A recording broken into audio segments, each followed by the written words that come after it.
Hello, Pastor John and LFC and sa lahat po ng mga nakakarinig nito, mga yung makikinig nito. This is for Pastora Maricel, our Pastora, may Marico, inaanak niya si Micaela, my cousin-in-law, katukayo ko ng last name, and ka-birth month ko pa siya. Pareho kaming month of May. My friend, nalungkot ako when I heard that you have passed. Nakakalungkot talaga kasi nung Friday na yon, leadership, yung last Friday, talagang pinaglaban ka namin kay Lord. Ayaw namin na mawala ka. We were being selfish. Kasi gusto namin, pagpunta namin dyan, maabutan ka pa namin, makapag-celebrate ng 40th ministry ni Bishop dyan, kasi you are a big part of the 40 years ni Bishop. 12 years you were secretary ni Bishop, and talagang naasahan ka niya sa lahat ng kanyang sa mga basta sa lahat na asahan ka niya. You were palaging ahead of him sa pag-aalala, pag-iintindi sa pangangailangan ni Bishop sa kanyang preaching, na kailangan i-type yung mga lesson or yung mga bulletin. I know na ginagawa mo rin yun noon. And I know yung original ka kasi nga Sunday school pa lang, kid, nandun ka na sa church, nagpupunta ka na, kasama mo si Nanay Luring, and natatandaan ko pala ikaw may dalang suklay, tsaka yung maliit na mirror, tinitingnan mo yung sarili mong ganon. You're so cute, always looking to see kung meron kang okay ba yung mukha mo, malinis, lagi may pulbo. That's Maricel, talagang dalagang Pilipina. Tapos matalino kang hindi lang sa school, so pati sa pagpili ng mapapangasawa, naging matalino ka rin, sabi nga nila, kasi sanoy din ang pinili mo. Pero I will surely miss you.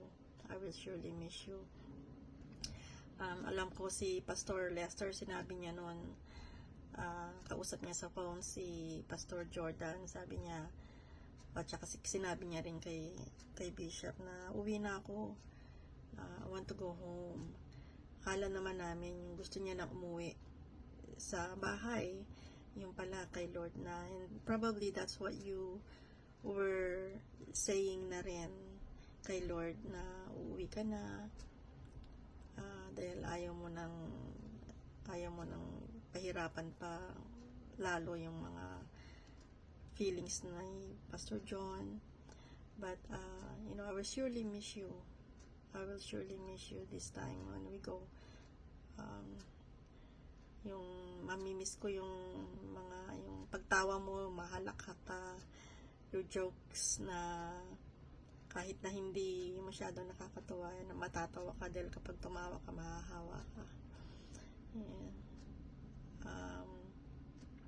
Naalala ko dito tinignan ko yung messenger, ang huling pag-uusap natin was I think January.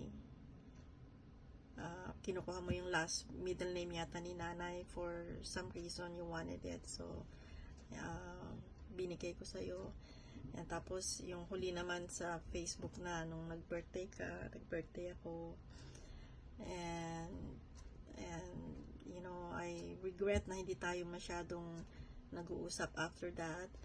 Pero yung huling mahabang pag-uusap natin was when you were also taking care of yung mga pagpunta ng grupo, yung grupo nung 2022, talagang back and forth tayo nag-uusap tungkol doon.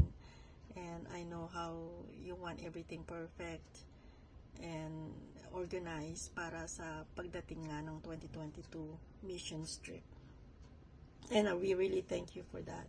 Thank you. And then talagang thank you rin kay Pastor John. You know, Pastor John,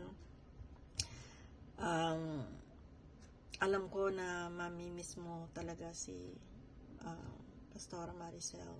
I'm really sorry. I don't know how to express yung aking, I don't know how to express how sorry I am. Talaga. We are thinking of you and praying for you always. Si Bishop, I know nakausap ka na niya at sinabi niya sa'yo na anytime you need somebody to talk to, we are here for you. Like, alam ko sinabi niya rin na siguro for the meantime, diyan ka sa mga lindan muna, or pwede yung kayo magsama-sama ng mga may binata raw dyan, si Pastor Dong, si Brother Dong, and ewan ko meron pang isa, pero whatever you decide, you know, we will support you, we will back you up. Siguro, you know, take a break muna, have somebody to talk to, have someone to preach for you, for, you know, meron naman kayong ano dyan sa Kalumpit, yung nag-alternate kayo ng mga pastors dyan, so maybe let them, sila muna, you can grieve for however long you want, pero not too long, kasi syempre you still need to continue kahit wala na si Pastora. I know na marami kayong gawain dyan. Maybe you can give yung ibang gawain muna sa iba, i-delegate mo muna sa kanila while you're trying to grieve for that loss of Pastora Maricel. Pero we are here for you, and you know, yung Romans 14:8 sabi, if we live, we live to the Lord, and if we die to the Lord. So then, whether we live or die, we are the Lord's. Amen. So kay Kristo na si Pastora Maricel, and so hindi na tayo, buti nga siya nakagraduate na, tayo nandito pa, and I know na the Lord will hold us, you know. And so this is for my Pastora, my friend. I love you very much. We will miss you, and Pastor John and the rest of our pastors.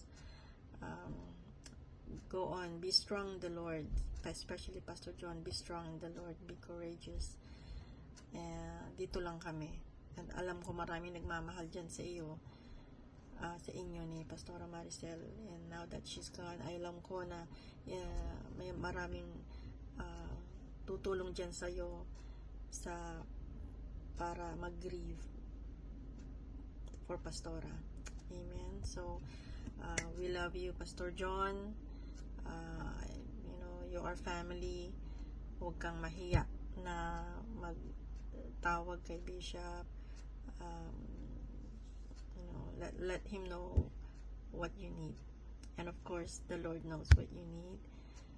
Una kay Lord, and then just us, your co-workers of the Love Fellowship Church International. Amen. So we love you, and we care for you. Just hang on there, hang on. Okay, love you.